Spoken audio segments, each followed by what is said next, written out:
Today, our school gets to benefit from the Deer Park Educational Foundation grant for Won't You Be My Neighbor Carnival. Behind me, you see different activities that the high school guidance, child guidance class put together for our school.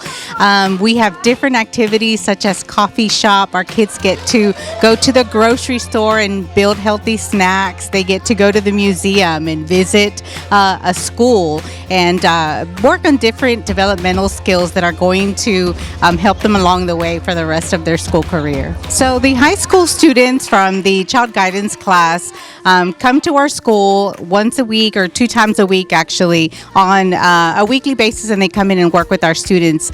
This year they decided to put together an activity that was going to be a full day of learning activities targeted for 3 to 6 year olds, and they did a really great job of making sure that the skills were the activities were developmentally appropriate, that the students were challenged to be a little independent but also guided by the students in the high school.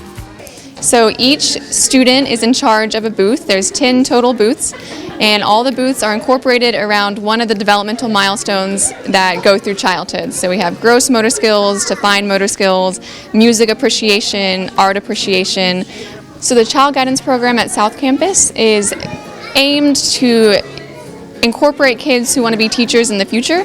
So we actually go to the elementary school 3 times a week, and each kid gets their own classroom. They get to be the basic teacher helper in the classroom, everything from teacher duties to helping in stations. So at ECC, the kids love it. They get to be in stations with little preschoolers and get to do whatever the teacher's doing that day planned. They just help and aid in that area.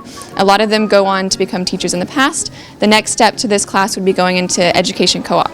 The whole goal of the program is to really bring all these great kids back to Deer Park ISD and have them be teachers in our district.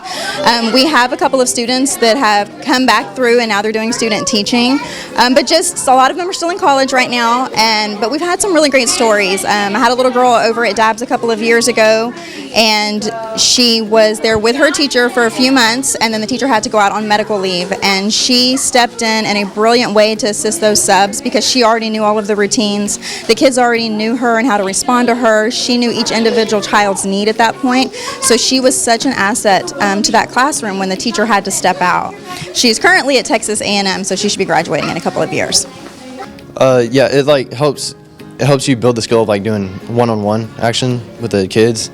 Even if it's just coloring, you're just building up that relationship with a kid. And so down the future, because I want to be a teacher when I grow up, and I want to have a good strength of doing one-on-one action so they understand what they're doing, even if it's math, reading, or art.